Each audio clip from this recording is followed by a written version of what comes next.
こんにちは、マークの草直子です。今日はですね、松陰神社前にありますティッカ東京からお届けするんですけれども、今日のタイトル長いんですよ。全世代を虜にするティッカの理念の魅力、理論派スタイリスト大草直子が紐解く大人世代にぴったりの理念の選び方、着こなし方、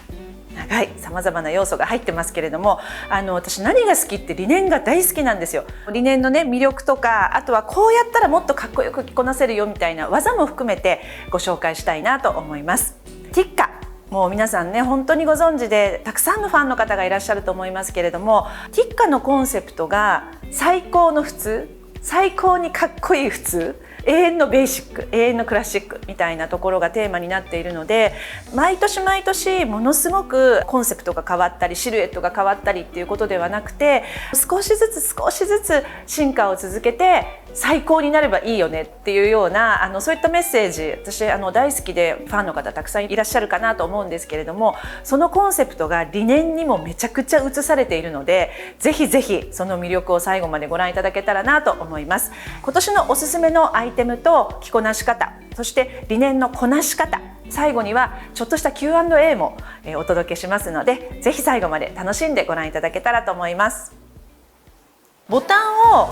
えてシンメトリーにせず、違うボタンのホールに入れます。どれだけ不真面目に着られるかみたいなところが、この理念のシャツは教えてくれるなっていうふうに思いました。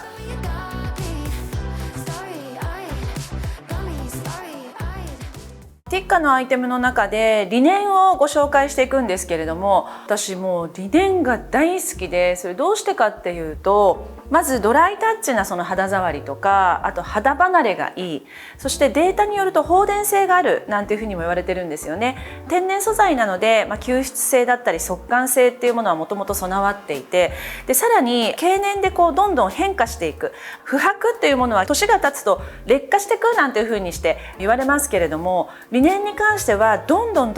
味わいが出てくる。だからとっても好きなんです。なのでね、理念のシャツなんかは新品の時はこうして外で着て、そのうちに室内でお家でね自分のために着るようになって、で最後私ビーチウェアなんかにもするんですけれども、そういった意味でもその理念の持つ表情の変化っていうのは一日の中でもあるし、あと長い時を経た時でもある。朝の理念と夜の理念も違うし、1年目の理念と10年目の理念っていうのは全然違うんですよね。それってやっぱり天然素材の持つ本当に尊さだなと思うんですけど、なので大好きなんです。あとね、色出しがすごくなんていうのかな、少し染みるんでしょうかね。上に滑らずにきちんとじゅわっと染みてくれる感じもとっても好きです。ティッカの理念、私持ってるんですけれども、本当に魅力がですねたくさん詰まってまして、このシャツ、定番のシャツで私実は持っています。ピンクを持ってるんですけれども、今着てるのも同じなの。こなし方によって全然イメージ変わるでしょ。たくさん理念ってもちろんあれど、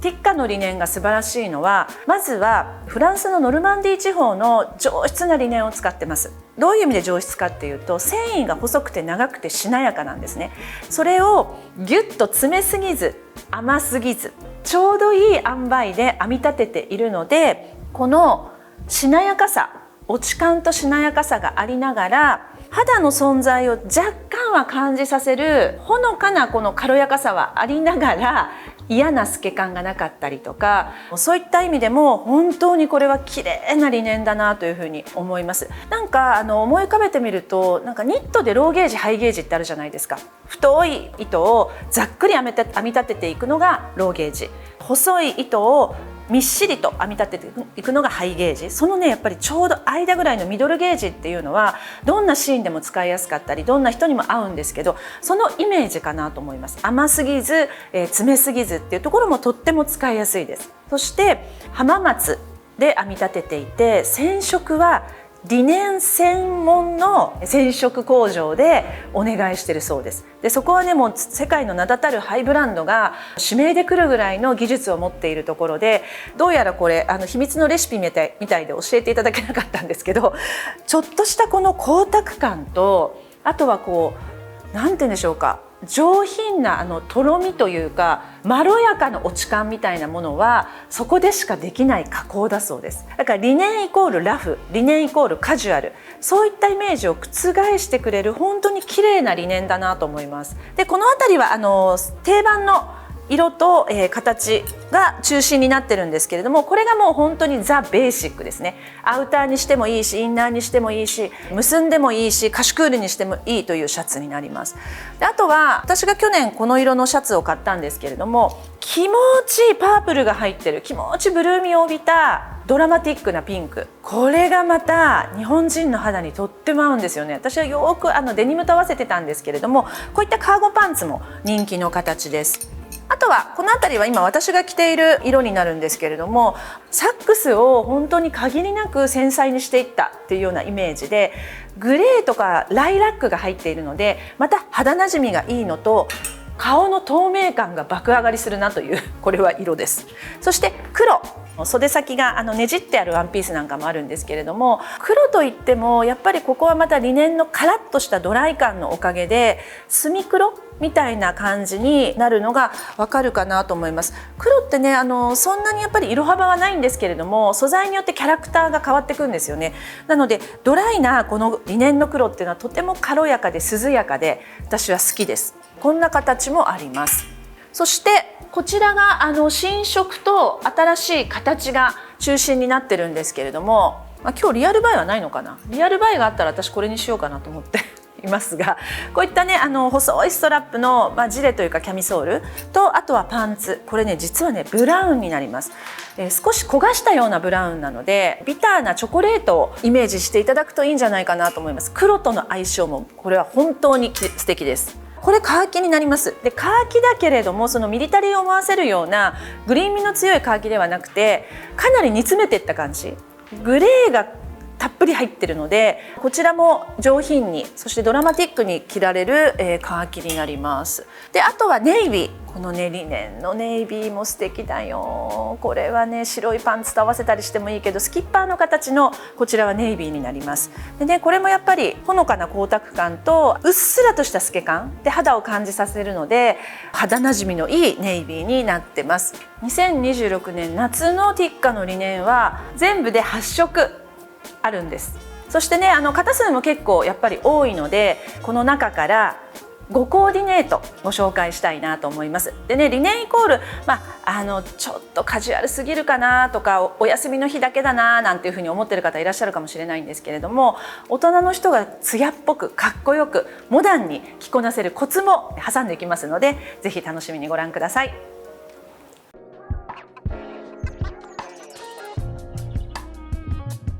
このコーディネートのコツはこなし方、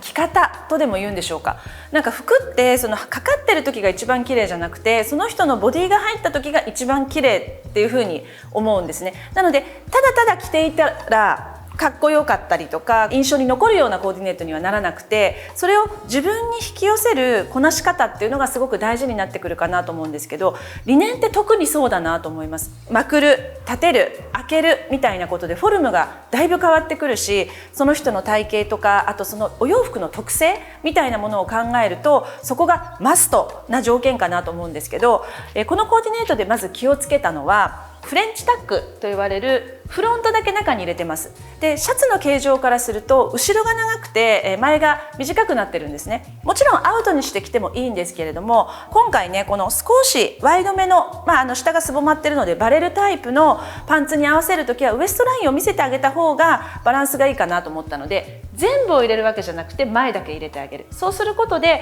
ヒップとお洋服の間に1枚空気が入るので、ここに影ができるんですよね。気になる部分も隠してくれるっていう点もあるので、こういったフレンチタックにしました。大きなところで言うと袖、だいたい私リネンのシャツだとぐわっとまくることが多いんです。ここにできるしなやかなシワっていうのがとても好きなので、そして肘とか手首っていうのは女の人の骨っぽくて綺麗なところだから、そこを見せたいなと思ってまくるんですけど、このスキッパーシャツに関してはこのカフスを止めて肘まで上げて、ここを1回小さく折ってます。こうすることによって1枚で袖を作っているからバイアスに見える、バイアスにこう使ってる部分があるんですけど、そのバイアスに斜めに布が流れる感じがこっちの方が綺麗なんですよね。これ折ってしまうとここの膨らみが全部消えちゃうんです。なのでこういった着方をしてます。袖まくってみる、下ろしてみる、留めてみるっていうのを正解はないんですけれども、ピタッとはまるものがあるので、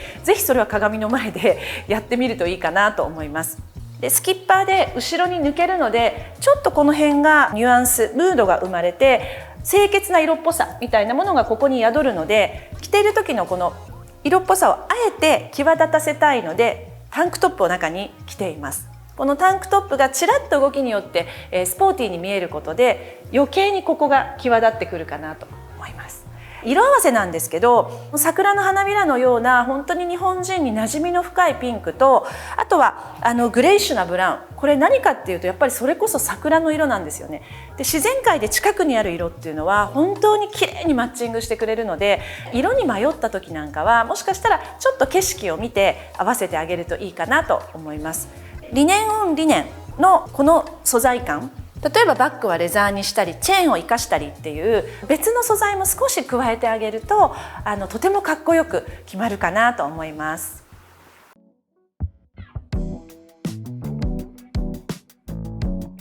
これは実に自分らしいなって勝手に思うルックなんですけど、バンドカラーの定番のシャツと少しワイドめのパンツをセットアップのように、スーツのように着ています。コツなんですけど、シャツという綺麗なアイテムだからこそやはりこう自分らしさをどこかに入れた着方をしてあげられるといいのかなと思っていて、このシャツっていうのはアウトにしても決まる、そして後ろが長くてこのフォルムが立体的なのでタックイン、フレンチタック、前だけタックインしてあげても決まる。そしてさらに中にバンドゥもしくはキャミソールを1枚重ねてあげて片方だけ結んであげると、右から見た時のフォルムと左から見た時のフォルムが全然違うんですよね。なのでシンメトリーなシャツではあるけれども、着方によってやはり360度ちょっとこう味が違う着こなしになるっていうのがすごく面白いなと思います。なのでシャツを真面目に着るのではなくて、どれだけ不真面目に着られるかみたいなところがこのリネンのシャツは教えてくれるなっていうふうに思いました。袖もね落として着るとやっぱりねちょっと着られてる感とかユニフォーム感っていうのが強くなるんですよね。なのでぐっとやっぱり託してあげる。でまくるのもいいんですけど、なんかねこのカフスがめちゃくちゃ綺麗なので、カフスはやっぱり留めてあげて肘上までまくって、そして下を小さく折ってあげる。そうすると肘上まで上げてあげるときちんと止まってくれるんですね。ここで止めようとすると落っこってきてしまうので、上まで必ず上げてあげるっていう着方がおすすめです。ベージュって一口に言っても本当に幅が広くて、黄みがかっているものはちょっとこうキャメルっぽいというか、であとはグレージュって言われるようなグレーとベージュの間みたいな、そんな色もあるんですけど、このベージュは、いわゆるこう砂色のような色でグレイッシュなんですよね。かつ、白の糸をかませているので、やっぱり白度白い度が高いんですね。ということはベージュイコールちょっと肌がくすむとか地味に見えるっていうところから脱することができるベージュかなと思います。やはりセットで着てあげることによって色の印象って当然強まってくるのと、あと素材のインパクトみたいなものも増幅するので、なんかこういった感じでさらっと着てあげるのはもう個人的にはめちゃくちゃ好みです。そしてジュエリーはゴールドのものを結構足しました。夏だとシルバーになると思うんですけど、この白度の高い砂色が少しこう温度が低めなので、ゴールドのジュエリーをどんどん足してあげることによってぐっとこう濃度が上がってくる感じ、それがいいかなと思います。そしてね余談なんですけど、リネンを着るときはぜひツヤを足してあげてほしい。例えば髪の毛もいつもよりも少しツヤっぽくで、デコルテも例えば前日からねクリームを仕込んできちんとこうレフ板のように光を放つようなそんな肌にしてあげるとリネンかなりかっこいいと思います。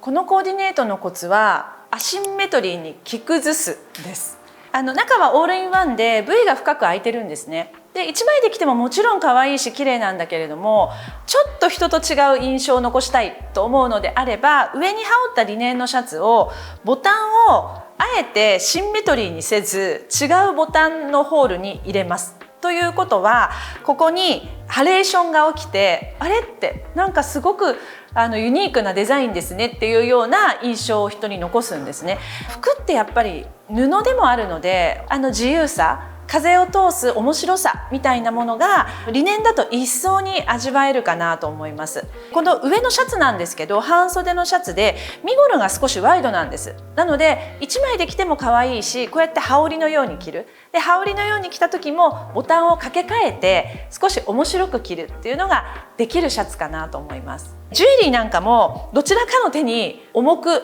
集めます。均等に綺麗につけるのではなくて、右手の方にたくさんリングをつけてバングルも重ねていく。均等っていうそれをこう破る風通しの良さっていうんでしょうか、それをリネンは許してくれる感じがするので、この遊びをぜひ取り入れていただけたらなと思います。そしてモノトーンっていう、白と黒という正反対の色を合わせたコントラストの強いメリハリのあるカラーリングなので、このアシンメトリーがまたいい味を出してくれるかなっていうのと、小物だったり靴なんかも黒で少し味の強いものを合わせてあげるとうまくなじむかなと思います。でバッグに関してはレザーだと少し重いかなと思ったので、このファブリックの、これも黒が入ってるので、ここでちょっとこうリズムをつけてあげる、なんかそんなようなコーディネートにしてみました。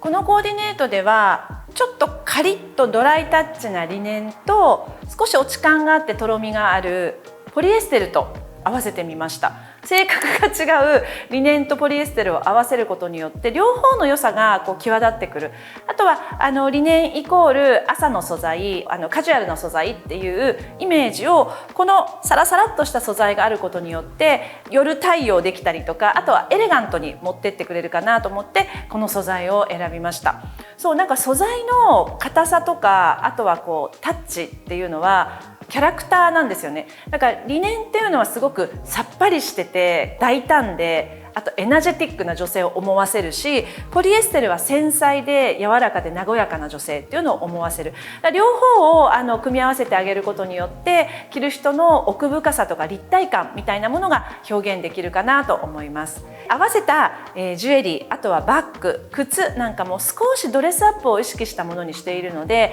リネンは時間軸でいうと朝昼の素材ではあるんですけれども、こういった小物ボトムスを合わせてあげるとオールデイ対応できるかなと思います。で色はこの白のジレ見えするキャミソールと、あとはね羽織のノーボタンのジャケットを合わせることによってまたこのリネンの厚さも違うんですよね。色という共通項はあるけれども厚さ硬さが違うので、そういった面白さっていうのも体感できるコーディネートかなと思います。そしてなんかね、まるでこうストールのように軽いジャケットなんです。シャツでもないカーディガンでもない、本当にストールのような感覚なので、いろんな着方ができるかなと思います。肌の分量をねちょっと調節する意味でもきちんと着てあげる場面があってもいいし、あとはなんかボレロ風に少し抜いて着てあげちゃってもいいかなと思います。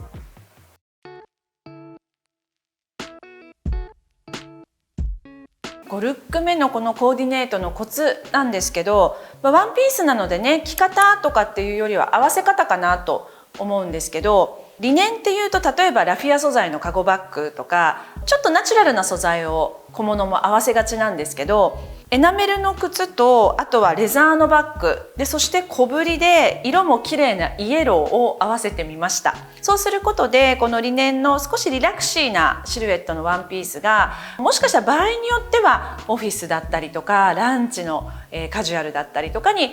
きちんとアップデートできるかなと思ってこういった小物を合わせています。そしてジュエリーはいつもの3割増しでお願いします。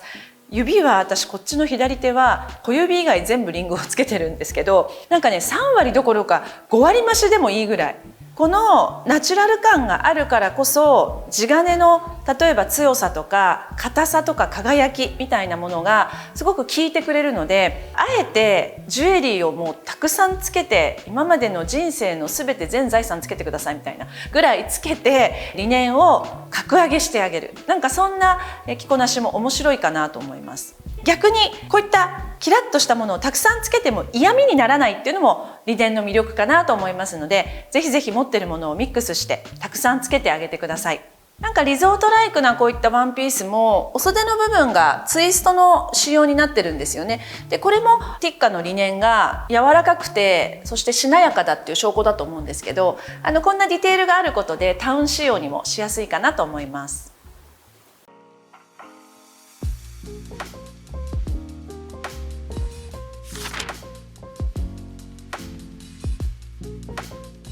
リネンはシワが寄るものではあるんですね。でそれが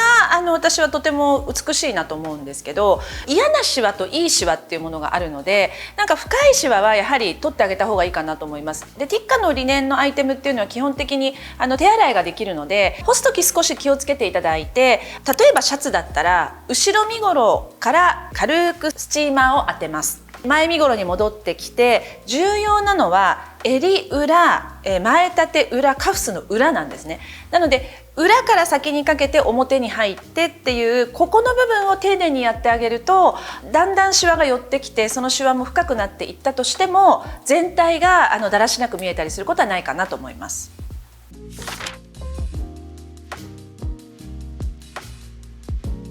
そう透けだけじゃなくて、このねリネンのヘルシーな印象っていうのは、例えばブラジャーのレースとかが透ける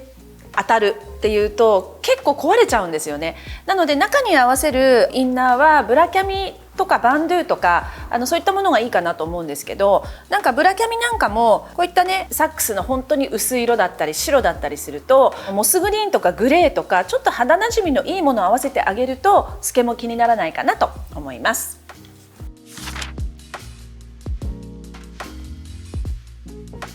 日本だとね結構リネンって着物のこう流れから夏のものっていうようなイメージがあるんですけれども、ヨーロッパとかだと本当に通年のナチュラルな素材でコットンと同じく春夏秋冬着られるんですよね。日本でもぜひぜひ私を含めてそうしたいなと思ってるんですけど、例えばこういったね裏毛の少しふっくらと厚みのあるスウェットの中にリネンを合わせてあげる、こんな着方が秋冬は可愛いかなと思います。